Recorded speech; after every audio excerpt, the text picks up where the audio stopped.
sa inyong lahat. Ang maiksing presentasyon na ito ay para doon sa mga naghahanap ng ating kasagutan patungkol sa gawa 2028 ng Caboris Codex. Ang mainam po ay patugtugin ko sa inyo yung hindi naisama doon sa cut record ng mga namumuntos, pero hindi makakapuntos. Ito po yung premise na ating sinabi doon sa wala doon sa kanilang record. Nakalagay sa Kaburi is Church of God. Kasi yun ang nasa old Syria. Dito po muna tayo ng pagpe-play ng record. Makikita nyo po sa aking premise, ang aking unang sinabi is ang nakalagay sa Kaburi is Church of God. Kasi yun ang nasa old Syria. So, tinutukoy ko po doon ay yung Kaburi na may 164 colophon na nakabatay doon sa Western text o doon sa Old Syriac, which is approved ng Aramaic text, ang nakalagay Church of God. Hindi po doon sa later copy noong 800 to 1000 AD na galing naman sa 5th century. Alam nyo kasi, yaang transcription ng Caboris Codex na nasa website, kagaya nito, meron pong mga scribal error dyan, At yan ay iniulat mismo ni Stephen Silver doon sa kanyang introduction. Ipapakita ko sa inyo yung kanyang ulat dito sa kanyang introduction. Ayan, makikita po ninyo, meron pong mga scribal error sa time ng transcription na kanyang ginawa dyan sa Caboris later copy. At makikita nyo doon sa kanyang ginawa, sa aklat ng Gawa 2028, transcription galing kay Stephen Silver. Ang nakalagay talaga sa 28 is di alaha or of God. Ayan, Kaya yung pinupunto sa atin na nasa 2027 daw, hindi naman natin dinidiin sa ibang transcript, kundi mismo dito sa Kaburi later copy. At ang nakalagay talaga doon is di alaha or of God. Kaya wala talagang puntos yung namumuntos. Very trying hard. Hindi makabuo on sa naganap na debate. Ngayon, ipapakita ko sa inyo yung ulat ng AramaicText.com. At ito ginagamit nila, pero ginigiba sila nung kanilang mga referensya. Makikita nyo yung Caboris Codex. Ayan. Ito pala galing sa 5th century lang. Yung 800 to 1000 copy is galing sa 5th century. At believe o pinaniniwalaan lamang ng website na galing sa late 1st or early 2nd century. Kaya naman, ang ating punto is yung faithful copy ng Caboris Codex na may Church of Christ, yung tracing ang pag-uusapan is hanggang 5th century lang. Kasi meron pong mga errors dyan at kailangan po nila na i-compare lahat ng manuscript, including yung Aramaic text na ginawa ng UBS for comparison kapag meron pong mali sa bawat isang manuscript. At bukod pa dyan, kagaya ng sinasabi natin, believe o pinaniniwalaan lamang nila na yaan ay galing sa 1st to 2nd century dahil specifically dyan sa Gawa 2028, ang proper body na magde-decide kung ano ba talaga ang reading variants sa Gawa 2028 is ang United Bible Society. Ngayon, puntahan po natin itong ating record at pansinin po ninyo kung meron akong sinabing ang Ecclesia ay salitang Aramaiko. Pakinggan nyo po. Ang nakalagay sa Kaburi is Church of God. Kasi yun ang nasa old Syria. Kasi yung revision was made in the early 5th century by Ramola. Kaya doon sa ipinakita natin kaganina, kasi siguro hindi masyadong inaral ng kaibigan natin. Ang nakalagay is Church of God. Kasi nagtatanong si TPK, sagutin ulit natin.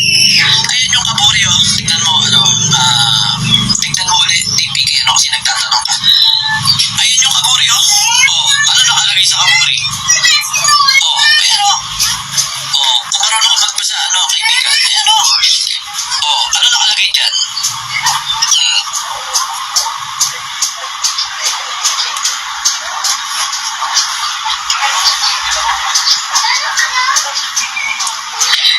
Iglesia di Alaha.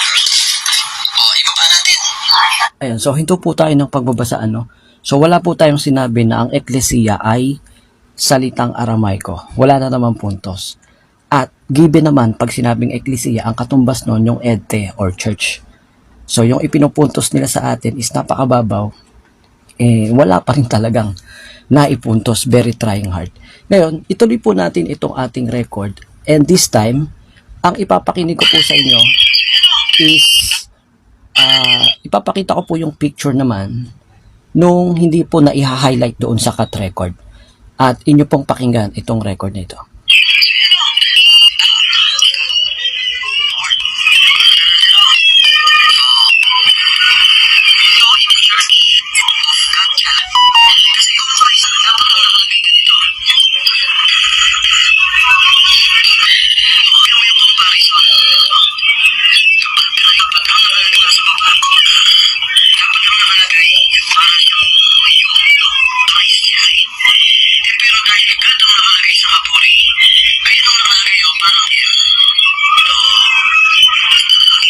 Ayun, so hinto po muna natin yung ating record, ano?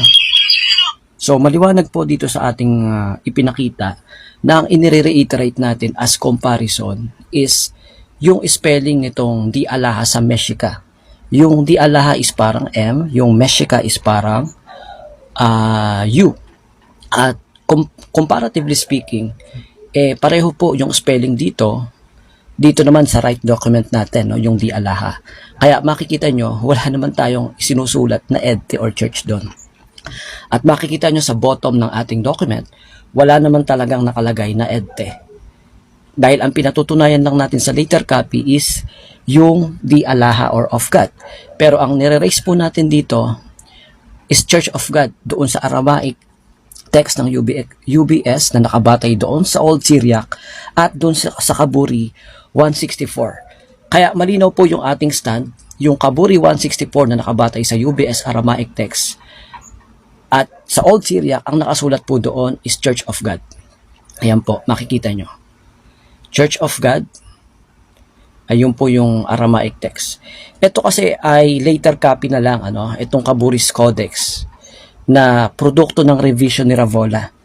Yan po ay later copy. Pinagbatayan nila, kaya nagbatay sila sa later copy at altered. Ano? Yan po ang dapat nating mapansin dyan. So maliwanag po ang ating stand is nakabatay doon sa Kaburi 164 sa original na nakabatay sa UBS Aramaic text at hindi sa altered copy. Ngayon, ipapakita ko po sa inyo yung nangyari sa history. Alam nyo kasi sa history, ang ulat po is nag-revise si Rabola. Kaya dumating po yung Peshitta from Old Syriac or Western text. Ayan po yung ating mga sources. Makikita nyo dyan. At yan din po ang sinasabi ni Sebastian Brack, isang scholar at nag-aral din ng history. Ayan.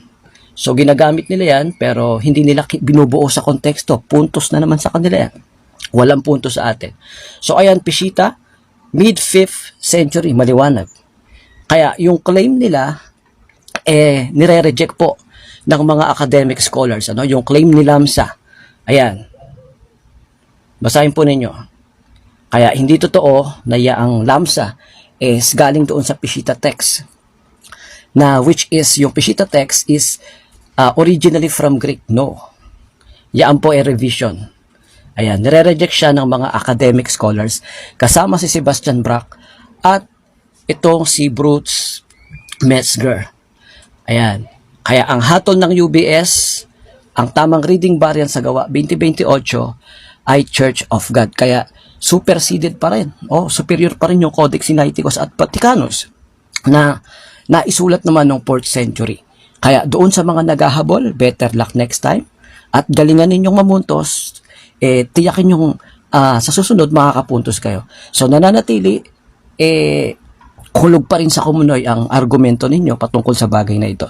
Maraming salamat sa mga nakinig at magandang araw sa inyong lahat.